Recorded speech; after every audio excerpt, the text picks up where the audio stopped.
Hello, hello, hello, and welcome to Radio Free Filler.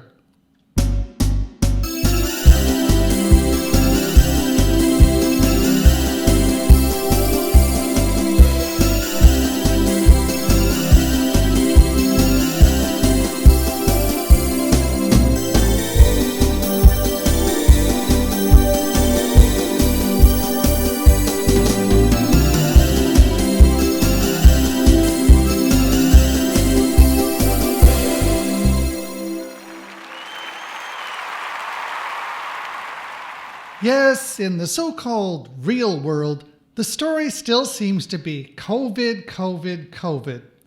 This show is going to provide a little escape in the form of a fake fairy tale. Here it is. Once upon a time, like they usually do, there was a village or a kingdom or a municipality or something. Wait a minute. Let me check. Oh yeah, it was like a kingdom. It might or might not have been an actual kingdom because the main guy in the story was a prince, but there's no mention of an actual king. A king would have probably come in at some point and told the prince to get real or stop all this foolishness, but apparently the prince's thoughts were never disturbed by anyone functioning as the voice of sweet reason. I suppose it was a princedom. So anyway, the prince decided to marry.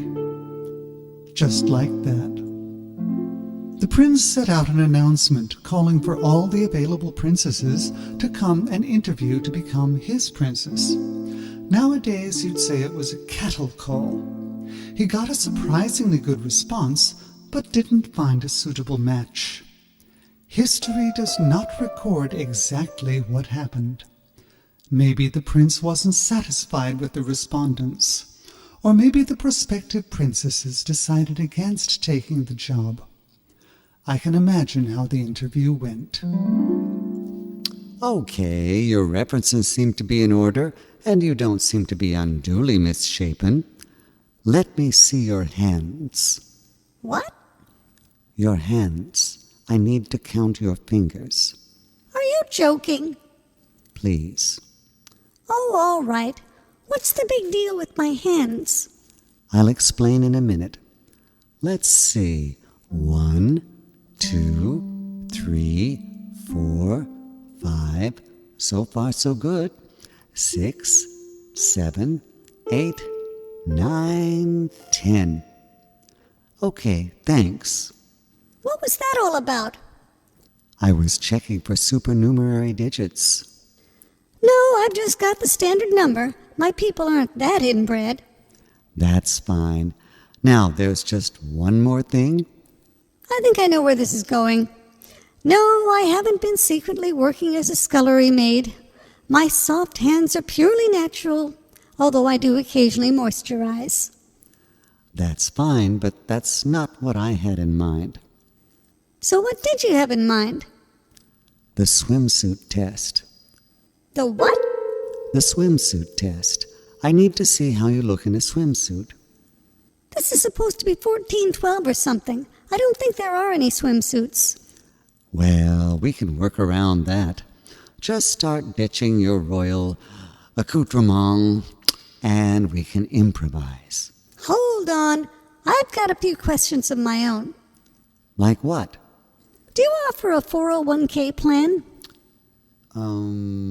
Sure, I can make that work. Company match? Anything you say, baby. Career advancement. What? Career advancement.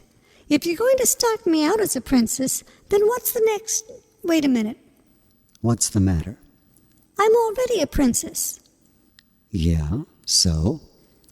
So after I take this job, I'm still going to be a princess. I've already got that job. Now I'm getting confused. I'm already a princess, so I don't need another job. Maybe you could be 2 princesses. Get real. Well, if you play your cards right, maybe someday you can make queen.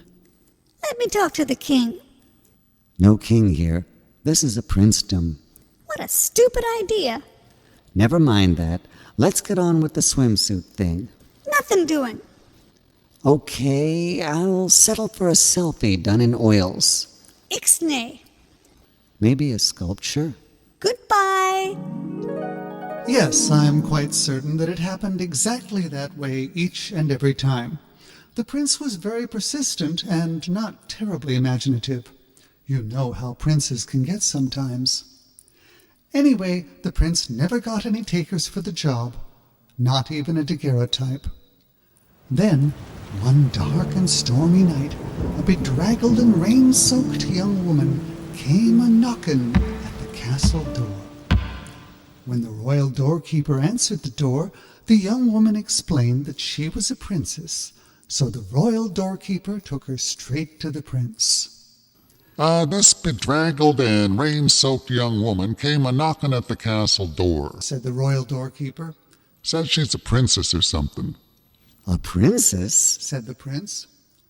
But what kind of princess comes around soaking wet in the middle of the night? I was wondering about that myself, Said the royal doorkeeper. especially that bit about a-knocking. Doesn't sound very princessy to me. Well, Said the prince. I'm getting desperate, so let's give her a shot. You may go now. And so the royal doorkeeper went, but the bedraggled and rain-soaked young woman did not go because she had figured out that the prince was telling the royal doorkeeper to go. You'd be surprised how many people get that wrong. So, Said the prince. where are your references? I have no references. Replied the young woman. Have you brought along official papers of any kind? Asked the prince. I'm afraid not. Replied the young woman. Then why have you come here? Asked the prince. I came here because it was cold and wet and stormy outside. Said the young woman. I've got that much sense at least. But you told the royal doorkeeper that you were a princess. Said the prince. I am a princess, Said the young woman. and you'd better get me fixed up in a nice, warm, comfortable bed pretty darn pronto, or there's going to be an international incident. The prince thought for just a second, then clapped his hands to summon his royal prince's helpers. Oh, royal prince's helpers, Said the prince. prepare the royal guest chambers for this young woman.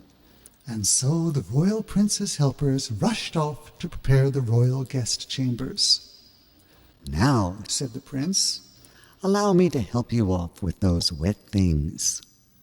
But the young woman made no answer. She just followed the royal prince's helpers to the royal guest chambers. Nuts. Thought the prince. The international thing gets him every time. Thought the young woman. And so the young woman spent a restful night in the royal chambers. The next morning the prince was having breakfast with his mother.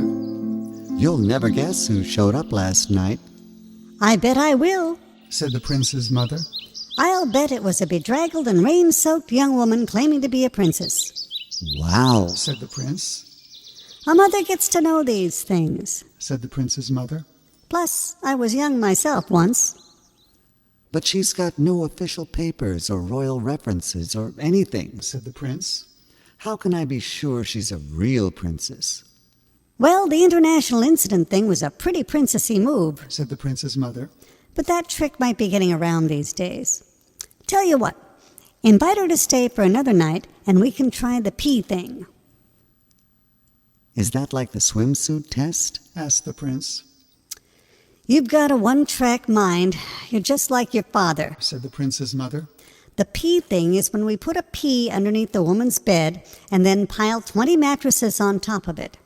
If she can still feel the pee through 20 mattresses, that will prove she has the sensitivity of a real princess, although she won't be much fun on camping trips. I don't know. 20 mattresses? Said the prince. She'll never suspect a thing. Said the prince's mother. That's not the problem. Said the prince.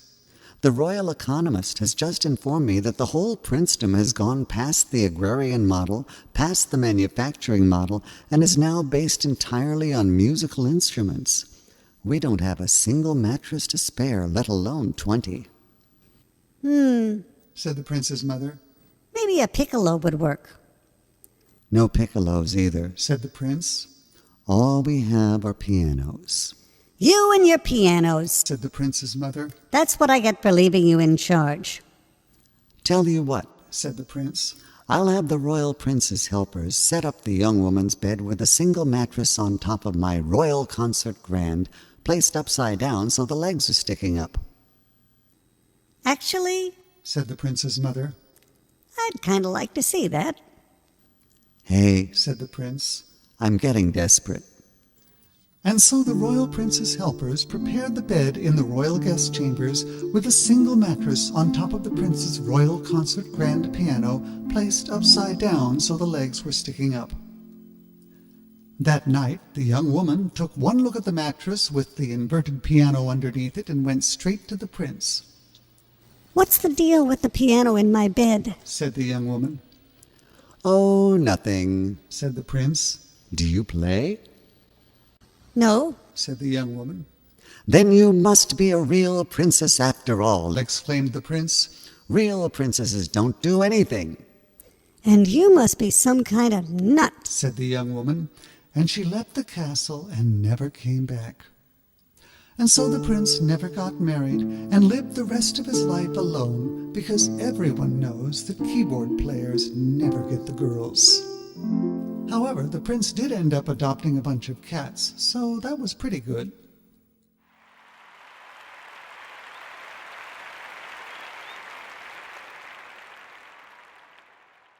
Now, some people might not like the ending to that story, and I don't blame you. I think everyone could use something with a happy ending, especially in these times.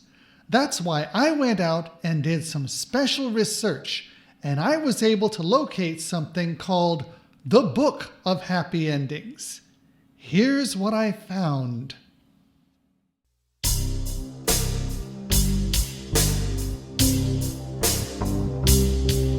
And the prince and the princess lived happily ever after.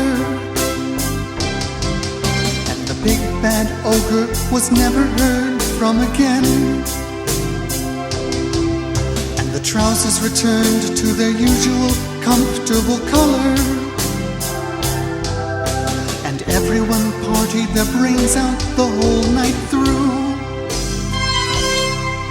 And the dog and the cat negotiated an amicable settlement. Oh, that's cat and dog. And then there was peace and oceans of cream of wheat.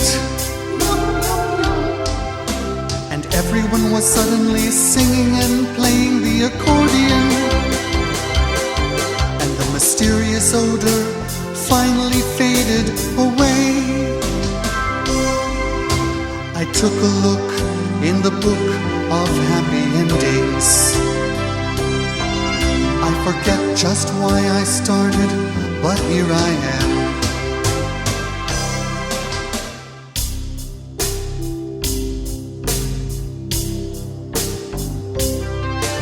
And then at the end of the day, they found California.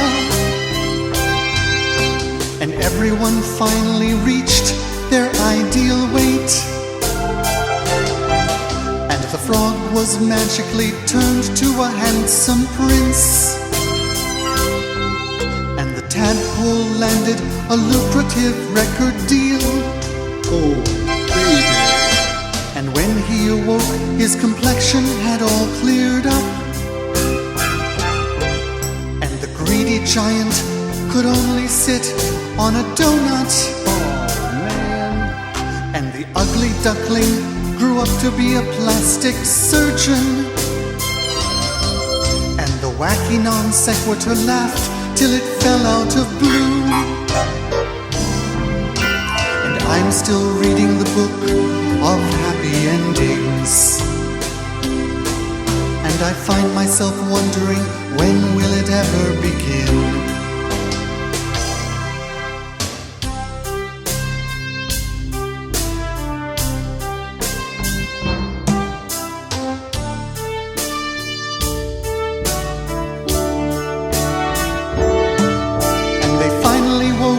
On the island of magical cell phones.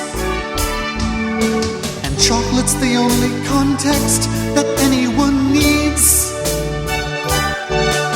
And everyone and their brother wound up with a boyfriend.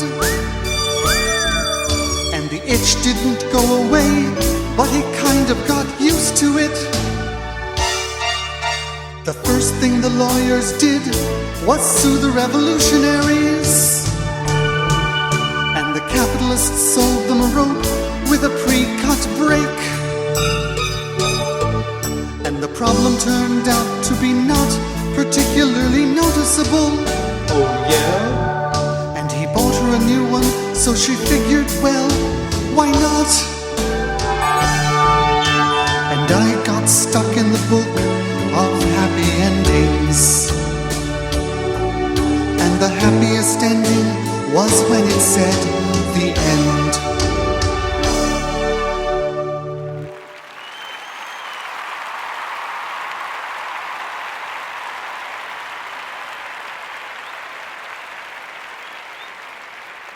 Yes, I certainly think that the happiest ending for this COVID thing will be when it finally reaches the end.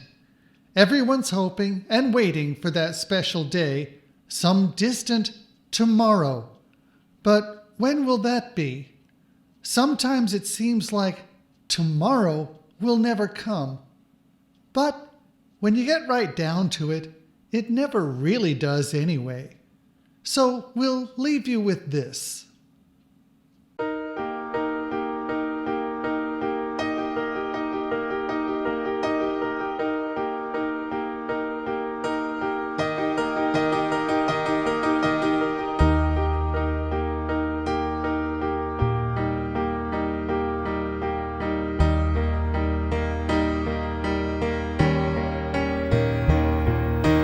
Nothing left to say, only wait for what will come tomorrow.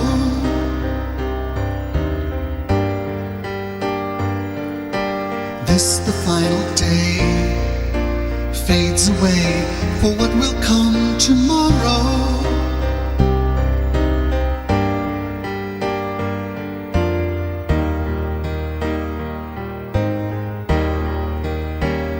But when you're waiting, tomorrow never comes. When you're waiting, tomorrow never comes. Maybe when you're waiting, tomorrow never comes. Tomorrow just becomes today. And I'm afraid that there won't be room for all our words tomorrow. I'm afraid that there won't be time for all our hopes tomorrow.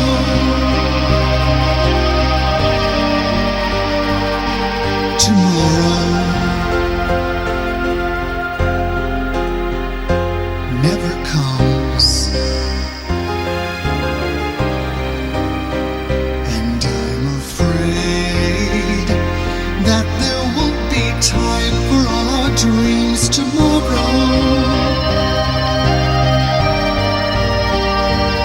I'm afraid that there won't be room for all our songs tomorrow.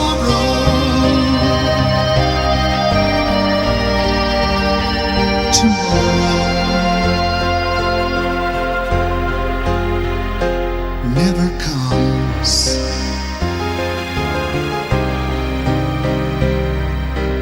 Nothing left for me, only wait for what will come tomorrow.